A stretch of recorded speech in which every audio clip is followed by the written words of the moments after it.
बाजार के संकेतों की ओर लौटते हैं और अपने सीनियर एग्जीक्यूटिव एडिटर सजीद मंगास सर को भी जोड़ते हैं। Good morning sir. सर, शुरुआत आपके साथ एफआईआईज के नंबर के साथ ही करेंगे, क्योंकि लगातार यहाँ पर बिकवाली देखी जा रही है, लेकिन दूसरी तरफ डीआईआई से लगातार सपोर्ट भी मिल रहा है। लेकिन बुधवार का जो बिकवाली थी वो काफ़ी बड़ा दिख रहा था। आपको क्या लग रहा है, ओवरऑल सेटअप आपको कैसा दिख रहा है बाजार का? देखिए, एफआईआईज की बिक्वारी जारी है और अगर हम देखें तो कल सुप्रीम कोर्ट का एक जजमेंट आया टाइगर ग्लोबल के केस में।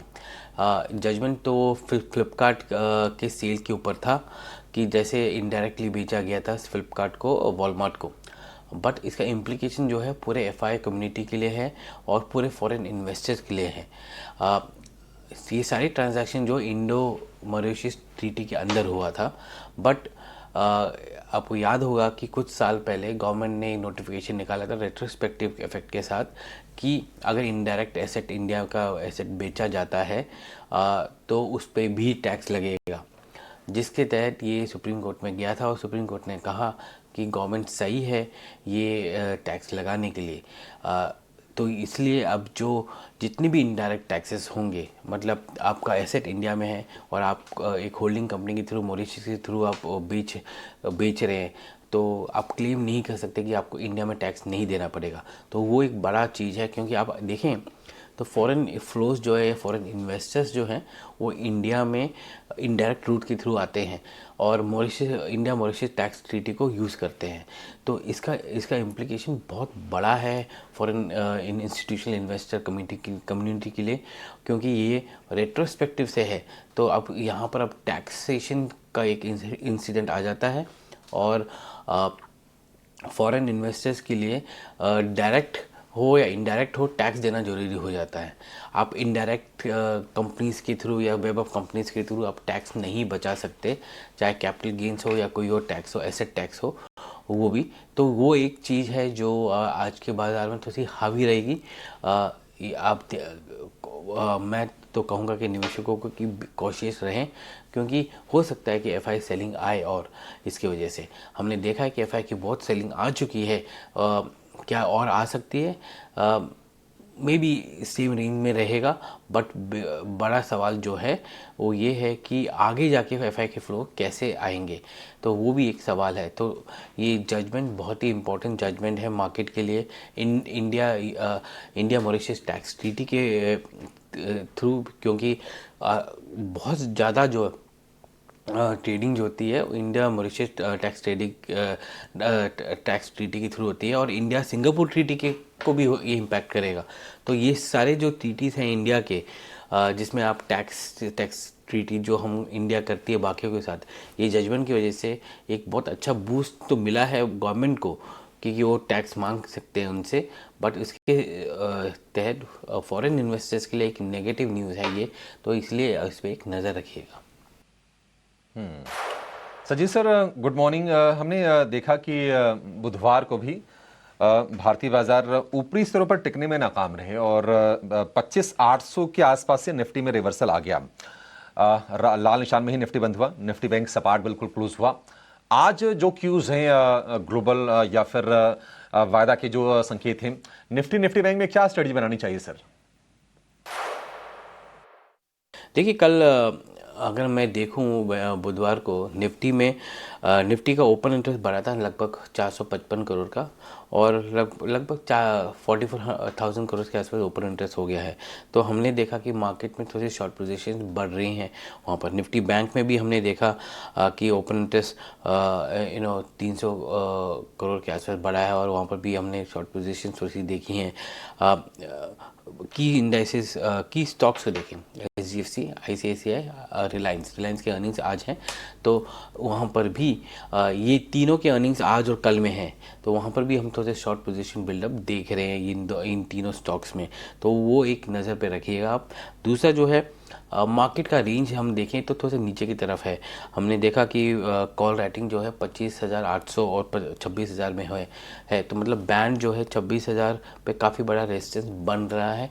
और अगर हम पुट राइटिंग को देखें तो 25,000 और 25,600 के बीच में है, तो मतलब 25,000 की तरफ मार्केट रुझान कर रहा है कि वहाँ पर भी जा सकता है, इसलिए पोजीशंस वहाँ पर बिल्ड होनी शुरू हो रही हैं। और 25,600 पे पोजीशन हो रही है, क्योंकि हमारा मार्केट लगभग उसके आसपास है आज के डेट में। इसकी वजह से सपोर्ट जो आपको मिलेगा वो लगभग 25,600 और 26,000 के बीच में मिलेगा। तो ये मार्केट जो है अभी रेंज बाउंड रहने वाला है। और एफआईएस के पोजीशंस को हम देखें तो शॉर्ट पोजीशंस तो ऐड हुई हैं निफ्टी में। हमने एफआई को देखा 400 करोड़ ऐड करते हुए, और वहाँ पर उनका लगभग 32,000 करोड़ का ओपन पोजीशन भी बढ़ गया है। तो शॉर्ट पोजीशंस बढ़ रही हैं।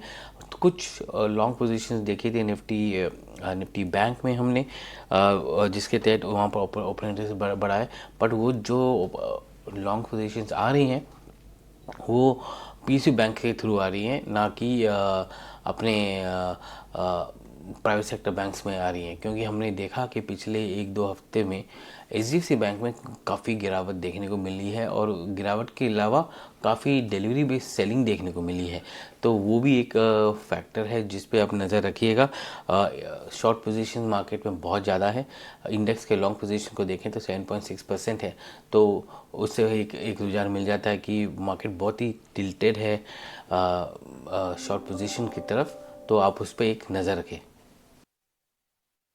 सर, एक नतीजों की बात कर रहे हैं तो इन्फोसिस के नतीजे आपको कैसे लगे? और कंपनी ने गाइडेंस भी अच्छे दिए है, ब्रोकरेज हाउसेस की भी रिपोर्ट अच्छी नज़र आ रही है। ऐसे में इसको लेकर क्या रणनीति होनी चाहिए? देखिए, इन्फोसिस का स्टॉक काफ़ी भागा है, कुछ हफ्तों में काफ़ी भागा है। और अनुमान ये था कि गाइडेंस ऊपर करेगा, तो उसने ऊपर किया।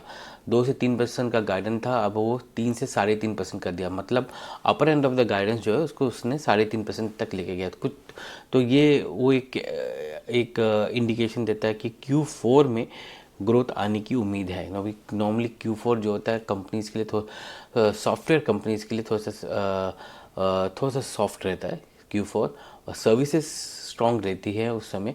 बट सॉफ्टवेयर डेवलपमेंट चार्जेस या रेवेन्यू जो होती है वो थोड़ी कम हो जाती है। तो इन्फोसिस का गाइडेंस जो है वो इंडिकेट कर रहा है कि Q4 में थोड़ी सी ग्रोथ देखने को मिलेगी।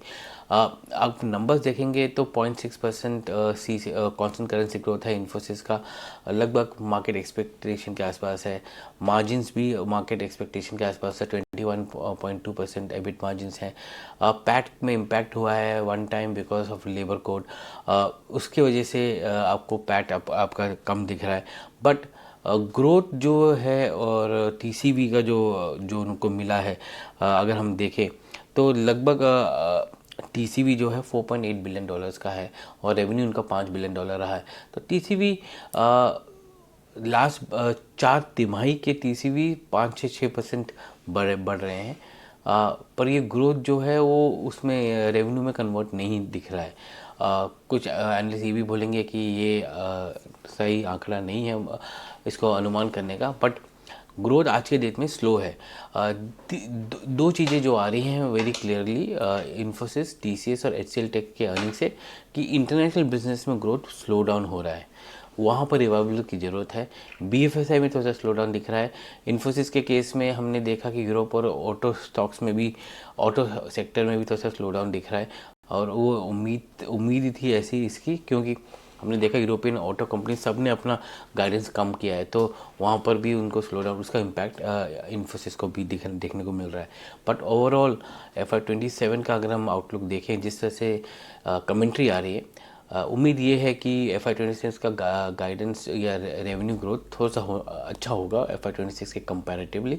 तो वहाँ पर एक उम्मीद है कि ये स्टॉक रैली जो है सस्टेन करे। बट ओवरऑल नंबर्स तो डिसेंट थे और इन लाइन थे।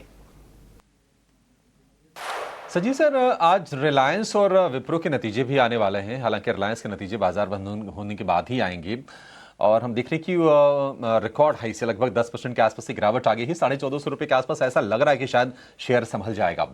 कहां पर नजर रहेगी रिलायंस में, और विप्रो को लेकर क्या उम्मीद करनी चाहिए, और स्ट्रेटजी क्या होगा आज दोनों शेयरों में? देखिए, हमको एक एक ट्रेंड तो मिल ही गया कि इंटरनेशनल बिजनेस थोड़ा सा स्लो होने वाला है। विप्रो के केस में थोड़ा बहुत सा फिनिक्स का ऑर्डर्स के चलते थोड़ा सा रेवेन्यू स्केल अप देखने को मिलेगा। 3% के आसपास, 3-3.5% के आसपास इसका रेवेन्यू क्वार्टर ऑन क्वार्टर बढ़ेगा। एबिट भी थोड़ा सा बढ़ेगा 3 से 4% के बीच में, पर पैट गिरेगा और वहाँ पर भी हम लेबर कोड का इम्पैक्ट देखेंगे।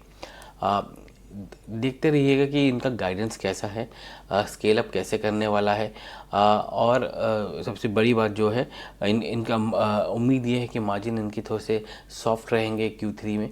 तो वो मार्जिन कैसे कर पाता है वो भी एक देखने लायक होगा, क्योंकि आईटी सर्विसेज का एबिट मार्जिन जो है वो नीचे गिरने की उम्मीद है। तो वो एक चीज़ है। रिलायंस में काफ़ी तो कुछ दिनों से कुछ प्रेशर देखने को मिल रहा है। अर्निंग्स की वजह से रिटेल में प्रेशर है, क्योंकि हमने ट्रेंड की अर्निंग्स बहुत ख़राब देखी। ख़राब नहीं कहूँगा, मैं ये कहूँगा कि ग्रोथ बहुत कम देखा। तो वही जो ट्रेंड में जो दिख रहा है वो रिलायंस रिटेल में होने की उम्मीद है। टॉप लाइन थोड़ा सा म्यूटेड रहेगा, इसलिए रहेगा क्योंकि आपका रिलायंस कंज्यूमर केयर का जो बिज़नेस है डीमर्ज हो गया है रिलायंस रिटेल से, अब वो रिलायंस के अंदर चला गया है। तो रिटेल का बिजनेस होता है म्यूटेड देखने को मिलेगा हमको। रेवेन्यू लगभग 10% मिलेगा, एबिटा मार्जिन 5% ऊपर मिलेगा, और मार्जिन थोड़े से प्रेशर में रहेंगे। O2C बिज़नेस एक इंटरेस्टिंग बिज़नेस है। GRMs जो हैं हमने देखा कि Q3 में बहुत स्ट्रॉन्ग थे। दिसंबर में आते आते थोड़े से हल्के हो गए थे या थोड़े से सॉफ्ट हो गए थे, बट Q3 के GRMs अच्छे थे। तो लगभग 12% GRM के तहत Q2 O2C का बिज़नेस जो है उनका अच्छे होने की उम्मीद है, क्योंकि एबिटा यहाँ पर 10% बढ़ने की उम्मीद है उधर, और GRMs वो भी GRM को के तहत। तीसरा बिज़नेस है उनका टेलीकॉम का बिज़नेस। उसमें एक चीज़ देखने लायक है कि उनका रेवेन्यू ग्रोथ कैसे होगा। 2.5 से 3% के आसपास है क्वार्टर ऑन क्वार्टर की उम्मीद। आरपू जो है 213 की उम्मीद है। पिछले क्वार्टर मतलब Q2 में 211 का आरपू था। तो वहाँ पर मार्जिनल ग्रोथ देखने को मिल रहा है। टैरिफ के ऊपर कमेंट्री, लिस्टिंग के ऊपर कमेंट्री, और बाकी जो इनके एनालिस्ट मीट में आता है न्यू एनर्जी बिजनेस के बारे में कमेंट्री, ये सारी चीज़ें जो हैं फैक्टर इन करेंगी। मार्केट नतीजे जो हैं मार्केट आज के बाद आ रहे हैं, तो इसका रिएक्शन जो होगा मोस्टली मंडे को होगा। बट ये वीकेंड थोड़ा सा हैवी वीकेंड है बैंकिंग के लिए भी, क्योंकि HDFC बैंक, ICICI बैंक का अर्निंग्स है। तो वह इन स्टॉक्स में भी काफ़ी एक्टिविटी देखने को मिलेगी आपको इस हफ्ते अर्निंग्स की वजह से। तो एक तरह से हम कोर अर्निंग्स वीक में हैं। इसके बाद एक और हफ्ता है और फिर हमारा बजट आ जाता है। तो अगले 2-3 हफ्ते बहुत ही टाइट वीक होने वाले हैं। अर्निंग्स और बजट एक्सपेक्टेशन के बीच में मार्केट झूठला रहेगा और मार्केट साइडवेज रहने की उम्मीद है। ओके, यानी अगले जो 2-3 हफ्ते होंगे वो काफ़ी, 2 हफ्ते तो काफ़ी अहम होने वाले हैं, तो रिजल्ट सीजन और दूसरा बजट को लेकर। चलिए, लेकिन सर एक 2018 में फ्लिपकार्ट में जो हिस्सा बिक्री को लेकर एक नया अपडेट आ गया है। सुप्रीम कोर्ट ने इस मामले में टाइगर ग्लोबल के फ्लिपकार्ट में हिस्सा बिक्री पर टैक्स छूट के खिलाफ फैसला सुनाया है। हालांकि ये टैक्स छूट में राहत दी थी दिल्ली हाई कोर्ट ने, लेकिन सुप्रीम कोर्ट का जो फैसला है इसके विपरीत आया है। इस पर आपकी राय क्या है? देखिए, मैंने जैसे बोला था FI आउटफ्लोज चल रहे हैं काफ़ी हफ्तों से, महीनों से चल रहे हैं। ये आउटफ्लोज काफ़ी मतलब FI ने काफ़ी पैसा निकाल लिया मार्केट से। बट ये जो सुप्रीम कोर्ट का जो लैंडमार्क जजमेंट है उसके तहत 2-3 चीज़ें होने वाली हैं। एक, जितनी भी प्राइवेट इक्विटी इन्वेस्टमेंट्स हैं जो टैक्स ट्रीटी कंट्रीज़ के थ्रू आती है, जैसे मॉरिशस हो गया, सिंगापुर हो गया या लग्जमबर्ग हो गया, वहाँ पर आप इंडियन एसेट को इनडायरेक्टली खरीद के टैक्स अवॉइड नहीं कर सकते, उसको टैक्स इवेशन माना जाएगा। तो टैक्स डिपार्टमेंट जो है उस पर आप टैक्स ले सकता है। एक बैकग्राउंडर के लिए, टाइगर ग्लोबल ने अपना स्टेक बेचा था फ्लिपकार्ट में वॉलमार्ट को, और वो इनडायरेक्टली बेचा था क्योंकि एक कंपनी बाहर जो थी मॉरिशस वाली कंपनी, उस कंपनी को बेच दिया था। और उन्होंने कहा था कि हमने ट्रांजैक्शन मॉरिशस में किया है, इंडियन कंपनी में नहीं बेचा है। पर भारत के टैक्सेशन डिपार्टमेंट का कहना था कि उस कंपनी का एसेट जो है वो तो इंडिया में है, तो आपको अगर आप बेच रहे हैं और आपको मिलता है गेन तो आपको टैक्स इंडिया में देना पड़ेगा। तो ये जो चीज़ थी काफ़ी सालों से चल रही थी।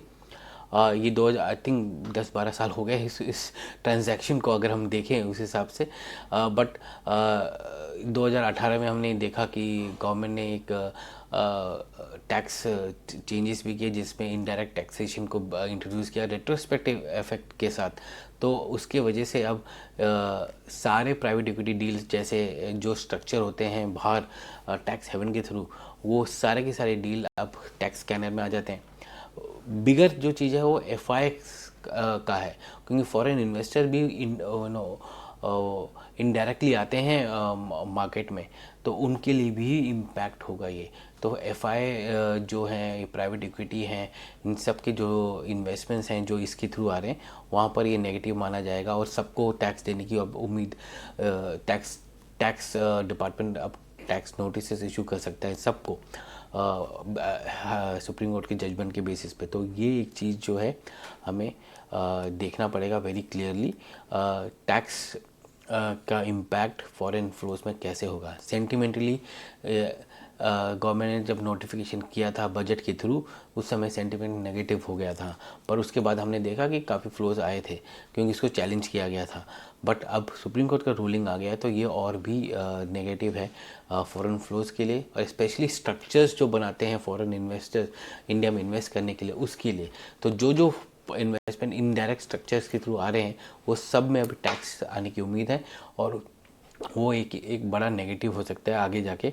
तो कंपनीज या फॉरेन इन्वेस्टर्स अब उसके हिसाब से अपने इन्वेस्टमेंट को रिकैलिब्रेट करेंगी या फिर टैक्स पे करेंगी इंडिया में। सजी सर, बहुत शुक्रिया, आपने सुबह सुबह समय निकाला और बाजार से जुड़े जो तमाम मुद्दे हैं उस पर आपने अपनी बहुत ही बारीक राय भी दी। Thank you so much sir. चलिए